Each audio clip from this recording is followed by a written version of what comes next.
Yeah. People don't understand how it's Stacking in my bag. Yeah, stacking in my bag. I like crypto grind. Currency's flowing, every coins on my mind. My Coinbase the upper, watch your numbers climb. In this damn fine, feeling so prime. Hustling these protocols, phones in the van. Acting on my radar, I can't understand. Traveling on the way, watch me move the plan. Holding diamond hands in this crypto land. Got my eyes on the prize, making moves like a king. Every transaction here, cash registers ring. Ride the blockchain, we won't never be slow. In the world of finance, let the profit. If you're holding real world assets, utility assets, you are a bank. Yeah, of course, we go over the news and stuff, but we just do what feels natural when we be doing our thing. We gotta get this money on. We gotta get this money on. Good. We back, y'all. What's good? Happy Sunday. Man, December. I'm looking forward to it. I'm looking forward to December for a couple reasons. We're gonna go over it today in this live. How you feeling about December, D? Are you just I'm feeling jolly. It's jolly? Christmas time. It's Christmas time. You know, Thanksgiving done, so we about to get into the Christmas holiday, Kwanzaa, Hanukkah, whatever you celebrate. Man, New Year, new you, new me. What's up? It's about to be exciting in the words of my brother Kurt. Shout out my bro Kurt. I think December's about to be exciting. But yeah, we got some stuff to go over. We're gonna talk about Tether today. If you're a Bitcoin maxi, this might not be the live for you. This might not be the live for you. I mean, we'll talk about the pros and the cons. I'm gonna try and stay as neutral as possible, but yeah, we got some tether, little tether buzz, little tether drama today that was on X, so we're gonna talk about it. And then I know we got to talk about Grayscale too. We got a little something on Grayscale, so let's actually start with Grayscale. I'm gonna go ahead and talk about Grayscale real quick before we really get into it. Might not be the live for you. Huh? Nah, you said this might not be the live for you. Yeah, it might not be alive for you, gang. Because I'm just look, we're just getting up here reporting the news. I'm just reporting what they talking about, what's going on out there. That's all we doing. So I ain't trying to step on no toes, but we gotta talk about it. Pros and cons, everything. We gotta talk about both. So yeah, for sure. So let me go ahead and share my screen over here. If y'all coming in over here on YouTube, make sure y'all hit that like button. Appreciate y'all on TikTok, double tapping the screen. Let's keep running them likes up though. Make sure y'all like that live as y'all coming in on YouTube. We appreciate it, but we got to get the engagement up. So we definitely need y'all to hit that like button. It's 42 people in here right now.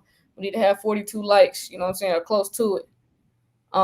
So yeah. Let's get into it. Let's talk about Grayscale right quick. Let me get that article up. 1 second. There we go. All right. There we go. Okay.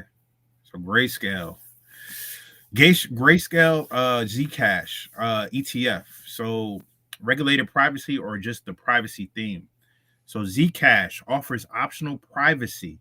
You can use transparent addresses or shielded private ones via the ZK snarks. So an ETF must be fully compliant and traceable. You know, that means KYC, sanctions, screenings, audit trails, and clear provenance. So a privacy ETF sounds cool, but the ETF pipeline can't really handle shielded private flows. So the privacy part gets sidelined. So how the ETF is designed is cash creators at the launch, right? Cash creation at the launch is authorized participants give dollars, not Z, right? Oh. And then the sponsor buys the what happened? No, I think it was me. I think my Wi-Fi went out for a second. Oh, okay. So how the ETF is designed. The cash creations at the launch. So the authorized participants give dollars, not ZEC. So the sponsor buys the ZEC and stores it at Coinbase custody. And this matters. This matters because it avoids touching shielded transactions. It prices is price exposure without private usage. So maybe if the rule changes, we'll see. But in practice, the authorized participants would likely have to use transparent addresses so auditors can verify sources of funds and sanction screens can be applied because this is blockchain technology. So what regulated privacy looks like in practice is custodian and for the custodian and trading stack, Coinbase custody, Coinbase prime brokerage, and BNY Mellon, and they all operate heavy KYC and screening and transaction monitoring. So shielded transactions are technically possible in Zcash in Zeke, but this is not a compliance pipeline. So the bottom line here is that the ETF will almost certainly hold and move Zcash transparently and with the logs and all that other stuff that they need for the auditors. So what is the ETF really offering? Exposure to Zeke, price and the privacy narrative, not the private transaction. So I'm like, what's the point of even getting it? If you just want to go up with the price, like you might as well just get the Zcash, man. But whatever. Some people are probably gonna buy this shit. For most ETF buyers, that's exactly what they want. They want the exposure with none of the operational or regulatory headaches of shielded pools. So why now? Why now? Why now do an ETF for Zcash? So Zeke came in early 2025 sleepy, $30 to $55, and then ripped to $700 this past November. Putting privacy coins back on the institutional radar. So that's where they're hiding a lot of their money. That's where a lot of these people, institutions, companies are hiding a lot of their money. We said this a minute ago. Once it rip price and stuff like that, that's where a lot of people are hiding money. Zcash for sure. And ETF is a way to channel regulated capital into the thing without changing how Wall Street operates. Who is this for? It's for institutions and advanced investors who want compliant, safe exposure to a privacy coin, quote unquote, and then preferred liquidity, tight spends, audited custody, and standard ETF ops. And also that they don't want to manage their view keys. They don't want to self custody. They don't want to do none of that stuff. So it's not for privacy maximalists who care about actually shielded transactions. So this is for people that just want exposure to it. So, I mean, I don't know if anybody's hyped about a Zcash as ETF, but maybe some people are. Yeah, for sure. Okay. Yeah. Maybe. Y'all let us know. Look, we got bots in here. For sure. All right, y'all. So for those bullish on Zcash, there you go. That's some Zcash news for you. So for this next one, yeah, let's go ahead and get into. Let me see. We're gonna get into it. Let's go ahead and talk about. I want to talk about December. I'm feeling good about December. Most people are bearish, and that's good. I like it like that. I like when most people are bearish. So here's what we got. Hold on. What we got? Oh, I was looking at the comments. My bad. Okay, I'm trying to do better looking at the comments, y'all. I'll be forgetting. We just be talking, but so yeah, so let's talk about it real quick. So how the Federal Reserve's quiet December pivot inaugurates a new financial order. So this is the part everybody needs to be like listening up to for real. This is why you should need to share the live out. Make sure you tapped in right now. So here's what's going on. So how the Federal Reserve's quiet December pivot inaugurates a new financial order. So on December 1st, 2025, the Federal Reserve will stop shrinking its balance sheet after removing 2.39 trillion from the system. So at first glance, it looks like the Fed successfully took money out of the economy without breaking anything. But the truth is, we've entered a brand new monetary system. So a system where the Fed must now step in every day to keep markets stable. This new system is called the standing repo era. So it means the Fed permanently stands in the background, ready to inject money instantly. Anytime big banks or markets need overnight cash, this isn't temporary. This is the new architecture of the dollar system. They're about to pump a lot of money into the system. So it's a reason why maybe Trump was being a little dramatic. I won't say it will be 20 trillion, but that is why he put a statement out saying that it'll be $20 trillion pumped by the end of the year, pumped into the economy. Because we're turning the money printers back on. That is what's happening right now. So I'm gonna read this one more time because I want to make sure everybody heard it. The standing repo era, it means the Fed permanently stands in the background, ready to inject money instantly. Anytime big banks or markets need overnight cash, this isn't temporary. This is the new architecture of the dollar system. So the biggest buffer in the system is gone. So during the pandemic, the Fed created so much money that banks and money markets were drowning in cash. That extra cash sat in the ONRRP facility. So it is now almost empty. So that means no extra cushion. The system is sensitive again, and even small liquidity issues can cause big market spikes. Mm. Big reserves are close to the danger zone. So bank reserves are now at $3 trillion, around 10% of GDP. In 2019, when reserves hit 6.5% of GDP, the repo market exploded. So overnight rates jumped from 2 to 10%. The Fed panicked and had to inject emergency money. We are dangerously close to that zone again.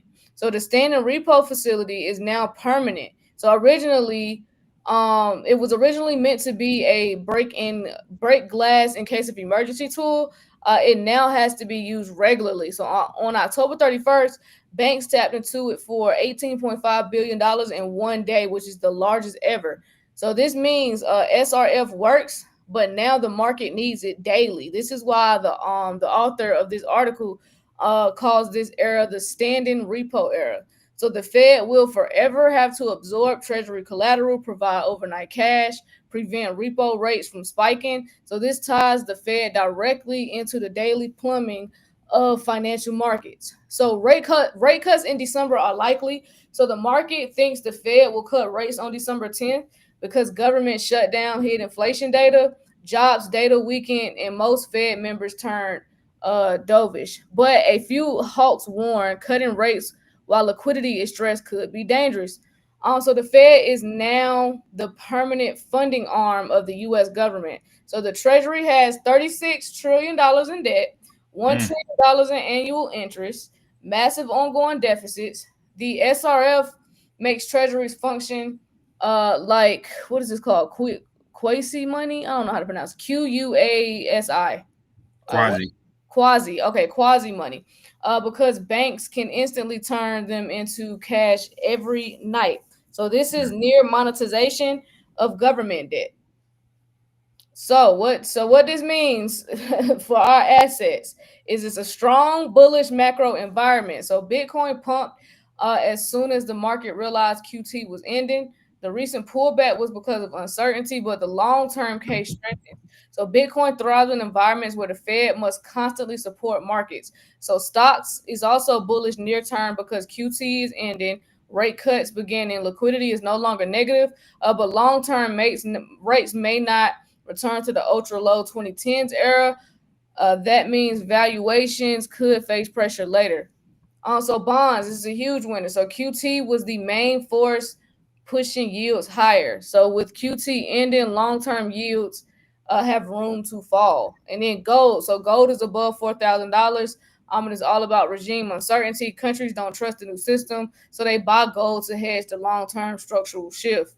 So yeah, this is pretty big this month with with QT ending, and we're going back to quantitative easing. So get ready, y'all. Get ready. I think pretty bullish for crypto. Some people are bearish. A lot of people in the market are bearish, and yeah, I hope it stays that way because most of the time when everybody bullish, they make sure that the markets go bearish. Yeah, no, that's 100. Bearish. That's when stuff tends to take a turn. So I like when everybody is bearish. Yeah. No, that makes sense. Because it's very it just goes the other way. It's gonna go the other way, man. It's gonna go the other way. This is actually very, very good. This is a fantastic article because this is like 0.0001% of people actually tapped into the information that you just read, yo. They don't even know this is going on. They don't know nothing. But they should care. They don't know nothing about quantitative tightening, quantitative easing, and nothing. But they should care. This is what people should be caring about, fam. Mm-hmm. Because this is the economy you're talking about. So, damn. Yeah, shout out to Page. Page said the Fed pumped $24 billion into banks right when the CME went back online on Friday. Listen up, folks. Yeah. Y'all better listen. Damn. I'm telling you, it's about to get crazy. Nah, Yeah. shit is about to get crazy, fam. Shit is about to get crazy. So I'm waiting. I'm waiting. I'm Yeah, I waiting. think Just like y'all. yeah, so we'll see how it goes. We'll see how it goes. I wouldn't be surprised. I will say this, and then we're gonna go into the tether info. I wouldn't be surprised if certain assets remain stagnant or dipped a little bit, but one particular asset may increase greatly while that is going on. Mm. Greatest distraction from the greatest disruption in finance. But we shall see. We shall see. I know nothing. So, with that being said, we'll go right into. I also want to put this out here. It's a Pacific asset. It's called XRP.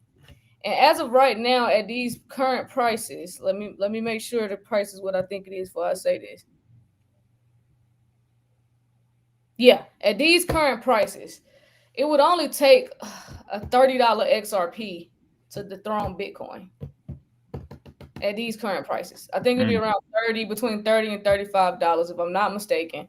I'll have my math whiz, Kurt, do the math. But if I'm not mistaken, at the current Bitcoin price of 91,000, I think it would only take XRP to go to about 30 to 35 bucks to dethrone Bitcoin.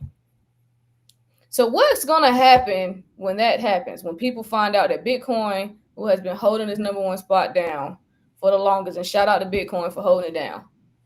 But when that asset gets dethroned, what do y'all think happens after that? What's gonna happen? What's gonna happen? FOMO. It will be major FOMO. Major FOMO. It's going to be a lot of buzz around that token. They don't want these people to be able to get in and get a massive amount of supply of this asset.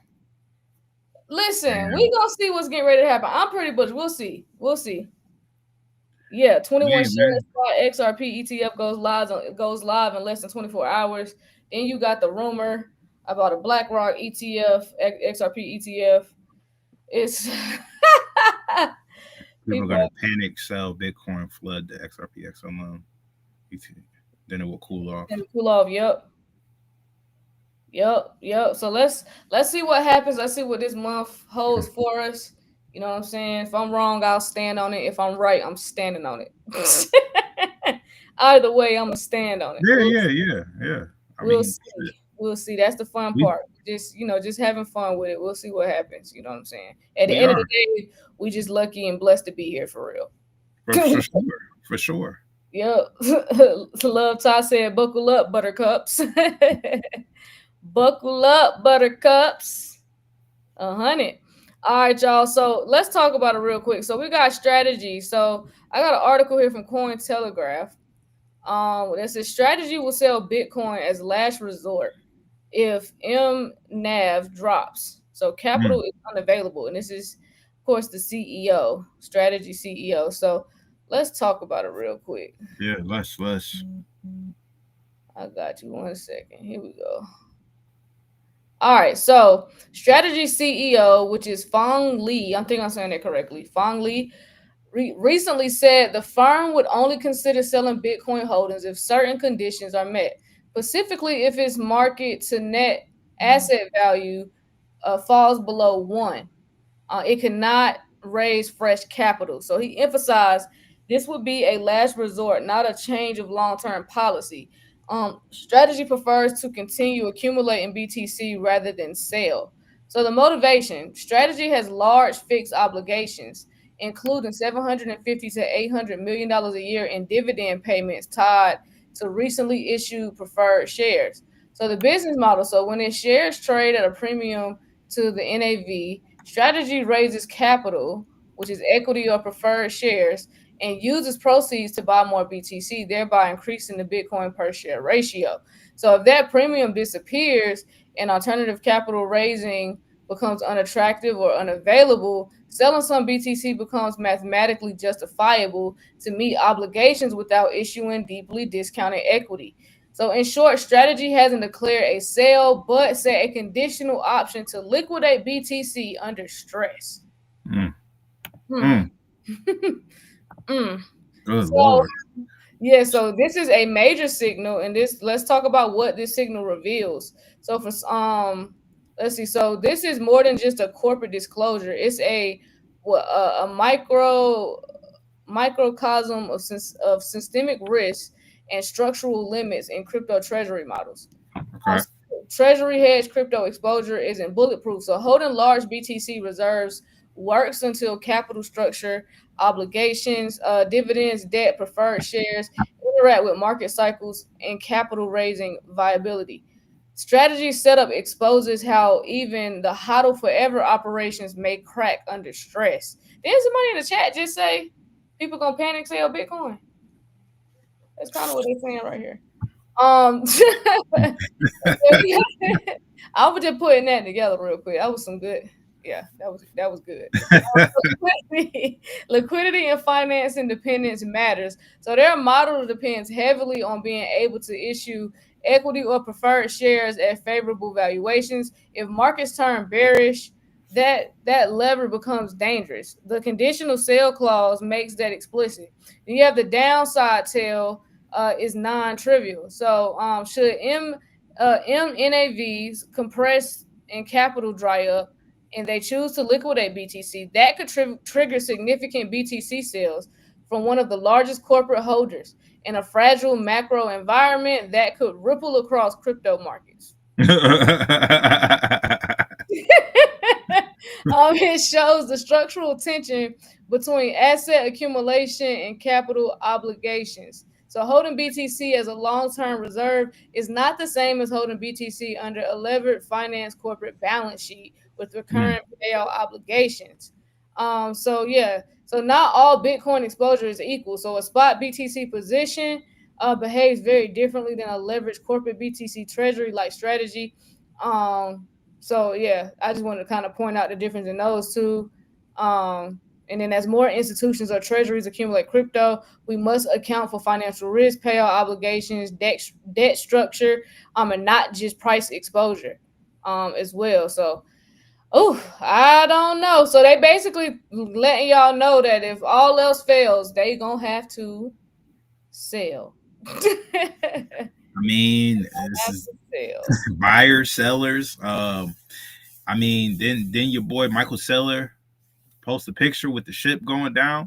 He warned y'all. I mean, he already let y'all down in that .com boom. I don't know who on earth would trust that man after that, but people have Um, amnesia. People have a well, lot of amnesia about Michael Saylor's history. well, Um, well, everybody's playing their role. That's what that's what I want to say. yeah. So I think the CEO is just throwing a warning out. So, um, for those that's over leveraged, you gotta have to start making some decisions. Let's talk about Arthur Hayes real quick. Arthur, good old Arthur D. He back talking again. Mm-hmm. That joke Arthur. is talk, that joke be talking every week now. That joke be talking every week. What's he talking about now?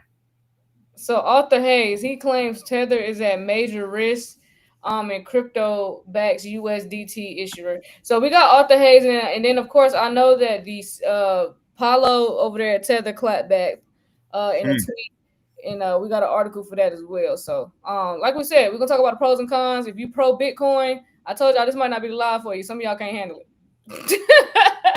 That's Hey just man, some of y'all I are think way too emotional when it comes to that coin. Y'all can't all you handle it. all you was doing was just stating some facts there. And homeboy Michael Saylor, he definitely lost $6 billion in a day back Yeah. in the .com bust. Yeah, Michael Saylor don't got a good rap sheet. So let's talk about Arthur Hayes real quick. So Hayes claims Tether has shifted its reserve composition.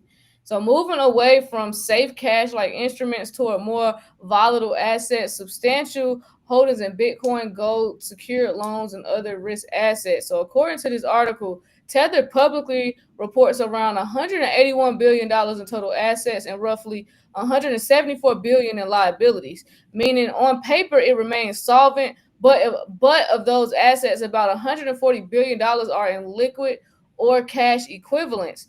The rest sits in Bitcoin, gold, and other less liquid, riskier allocations. So Hayes warns that a sharp drawdown, which is, Mm. for example, a 30% collapse in Bitcoin, and or gold could erase their equity buffer, thereby threatening USDT's liquidity.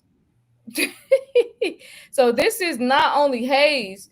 Rating agencies such as S&P Global Ratings recently lowered their stability assessment of USDT to weak, citing similar concerns about reserve mix volatility and transparency. So in short, USDT remains backed on paper, but its backing is increasingly non-cash, volatile, and potentially illiquid. And that raises serious solvency and redemption risk under stress. Mm-hmm. So I don't know. So this situation with Tether is a major red flag. Because liquidity risks hidden behind backing claims. So if USDT reserves include large blocks of BTC or gold assets that can swing wildly, it means Tether is effectively operating more like a fractional reserve bank and not a fully one-to-one liquid vault. So in a major shock, a crypto crash or mass redemptions, liquidity could dry up quickly, which threatens the peg. And then the systemic risk for crypto market infrastructure. So USDT is deeply embedded in global crypto markets, exchanges, DeFi protocols, stablecoin based liquidity pools, trading pairs, collateral remittances. If USDT fails, the contagion could ripple across the entire crypto ecosystem, destabilizing for global liquidity flows and capital preservation. So in a scenario where investors lose confidence in USDT, capital may suddenly scramble for liquidity or safety, potentially flooding into gold, other stable coins, or even causing capital flight from crypto. So that's a structural risk many wealth preservation oriented investors may underestimate. And of course, the regulatory plus market pressure is increasing as well. So, you know, I don't know. Arthur may have a good point here. I'm gonna see. Let's see what the CEO response is. Tether CEO, huh? Yeah. Tether CEO gonna say something. We got a comment over here that said, "Why would we want USDT to fail? That would ruin crypto outlook to newcomers, right?" Thank you for the gifts. Thank you for the gifts. Hey, Oh, it's so not about us wanting who wants Tether to fail. We don't want Tether to fail. But Tether no, no, ain't passed no audits. It is dangerous. Y'all got to remember we're going from the wild west crypto to compliance regulations. You're getting crypto is going to be regulated. So Tether can't pass no audit right now. This looks bad. yeah, So yeah, and that's why we're going. That's why they about to pump a bunch of cash back into the system, probably so it can bounce it back quick because it is going to be bad if they do. I want to say, back in the .com, because you mentioned the .com bust earlier. Back in the .com bust, I'm pretty sure they lost trillions of dollars. Like a lot of companies went under during that era. You know what I'm saying? And that probably deterred people from like doing anything online. Pursuing anything online because a lot of pets.com. It was a couple websites that I knew went under, but it was like a lot of companies failed during that time period. So, hey man, it's part of the game. It's part of the game. You're gonna have winners. You're gonna have losers. Now, will USDT lose? We don't know. We don't know. I like I always tell y'all, and when it comes to USDT, Bitcoin, I stand in the middle. I see what everybody be talking about. I see the pros and I see the cons. I see both arguments, and I think both sides, people that are bullish and love Tether and Bitcoin, I think they have valid arguments the same way. I think people who have a feeling that it's gonna crash or whatever is gonna go down to 20,000, 30,000, they have valid points as well. But what the facts are is that Tether cannot shake these allegations and Tether can't pass a fucking audit. They haven't been audited. These are the facts here. So this ain't the time to be getting in your feelings and whatsoever. We got to talk about the facts here. We got to address this because this could potentially happen. That way people are mentally prepared if it does happen to understand this is a shakeout. That's going to be the best way to shake people out to me is to crash Bitcoin. It would make sense. If that's their ultimate goal here is to get people out, because people are definitely going to panic sell Bitcoin. They're going to panic sell, and people are going to get the fuck out. And people are going to take their money out of Tether because there's a lot of people using USDT. It's a lot of money over there in DeFi. It's definitely going to shake the market up. So I wouldn't be surprised if they use that tactic, but we going to see. We don't know. I'm just reporting, y'all. This is what came out today. This was what was on my timeline. Just reporting the news. Yeah. So, but nobody wants Tether to fail. Never said that. Never said that. He said not that Not that nobody wanted to fail. I just don't want see crypto fail. Nah, crypto's not gonna fail, baby. Crypto is already mainstream. This is done already. They're gonna use it to solve the US debt crisis. They're using it to speed up the financial system. The upgrades have already occurred. That was the final update for ISO in November. This is the new system. That's why I named this live how December inaugurates. What is it? December inaugurates a new financial order. This is the new. This is what's going on. This is what's happening. Is it going to be people that's going to lose in the end? Hell yeah! It's always winners and losers. And every big boom is always winners and losers. The .com boom had winners and losers. That's just how this goes. That's how the game goes. That's why it's very important to take calculated risk. Make sure you do your research, do your own research. Make sure you're reading what's documented. That's why I say we're taking a calculated risk, because we're investing in the ones that we have seen as documented, the ones that have been undergoing test and trial the last 10 to 15 to 20 years. The ones that's been named, the ones we could see that was documented. If you want to gamble on theories, you might not win doing it that way. I'm just saying. There's a lot of that going on in crypto. Ain't documented. It's a lot going on. Calculated risk. So, we go to the Tether side. So, of course, due to these allegations and everything Arthur said and what came out from what I just read about Tether, Tether CEO did have something to say. So he did respond, and I'm going to share his tweet right now on the screen. Ardino, that's the name, right? Ardino. Paulo. Yeah, Paulo Ardonio. Ardonio. Yeah, whatever. Something like that, yeah. So here's what he said. So he said, this is how he framed it. He said, read like an email. R-E. He put Tether FUD.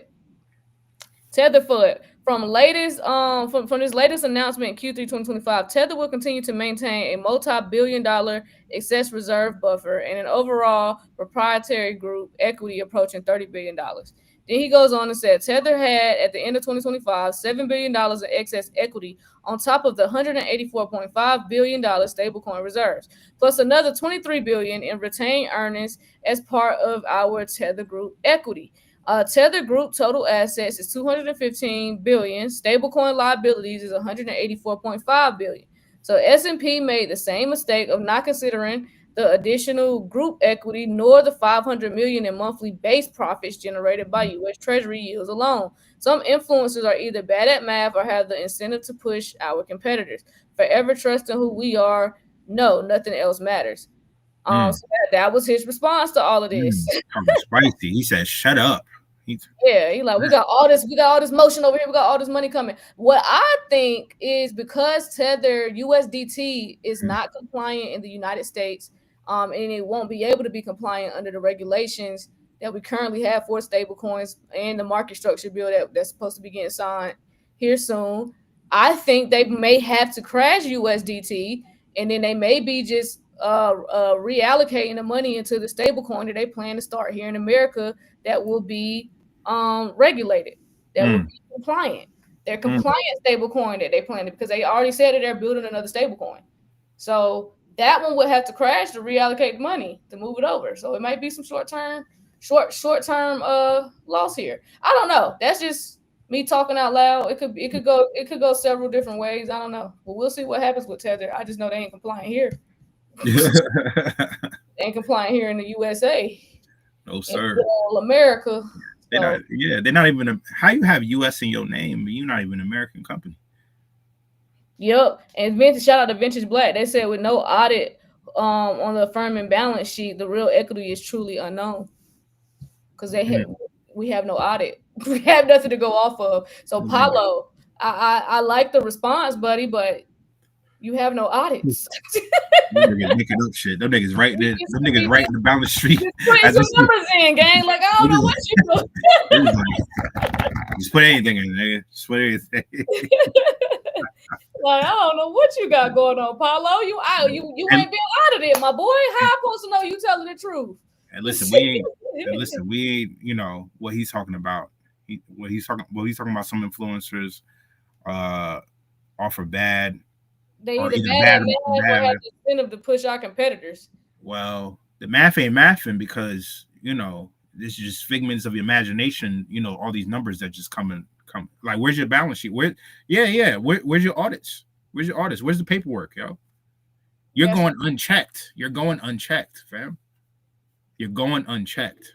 That's all we saying. USDC. You know what I'm saying? BlackRock said they was straight. Coinbase said they was straight. All these past said, USDC. You know what I mean? They got an office right up there in Massachusetts. Where's your office at? Oh, then, it's not in America. And then apparently y'all making all this money and y'all got less than 100 employees with all this money. Come on, fam. It is a lot of raise your eyebrow questions when it comes to Tether. But this was his response. That's why I wanted to make sure y'all knew y'all CEO did clap back. He responded forcefully to the downgrade. He publicly rejects S&P's assessment, and he claimed the agency used a legacy framework that fails to grasp digitally native money. So he's making it seem like everybody just has a misunderstanding. Y'all don't understand what's going on. Like, right. Of course we don't. You don't have audit. We don't have nothing to go off of. But he points to Tether's full group balance sheet. He's saying, like I just told y'all, 215 billion in total assets versus around 184.5 billion in stablecoin liabilities, and then another $23 billion in retained earnings. So he's arguing that this gives USDT a meaningful equity buffer beyond the narrow reserve collateralization view that S&P uses. So he called, No, I was saying, so they do have an office in the United States. They just got an office in the United States in your home state, North Carolina. They in Charlotte. They got an office. In Charlotte? They got an office out there. Because Bo Hines is over there. So Bo Hines being shiesty. Oh, Bo Hines is, he is out there. Yeah. Bo Hines is over there. So he had to make sure they had an office. He had to make sure they had a base out here somewhere.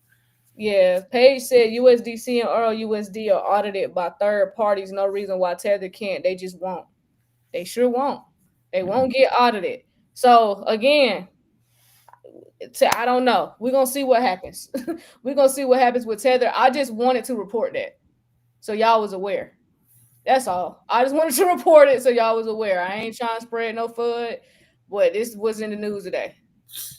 This is what's in the news today. So take it or leave it. But that's what's going on. That's what's going on. So let's talk about I just want to talk about this tweet right here from Crypto Rover.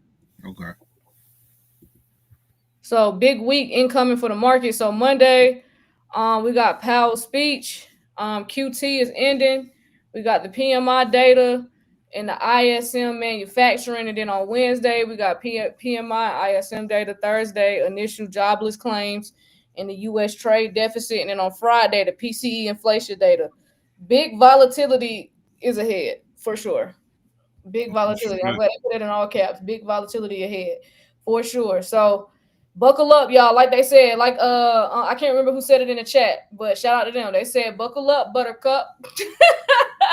Buckle up. Get ready, y'all. Get ready. I don't know how December gonna turn out. Will it be similar to November? Will it be worse? Or will it be better? We will find out at the end of December. Oh, yeah. We sure will. Because we're going to be here.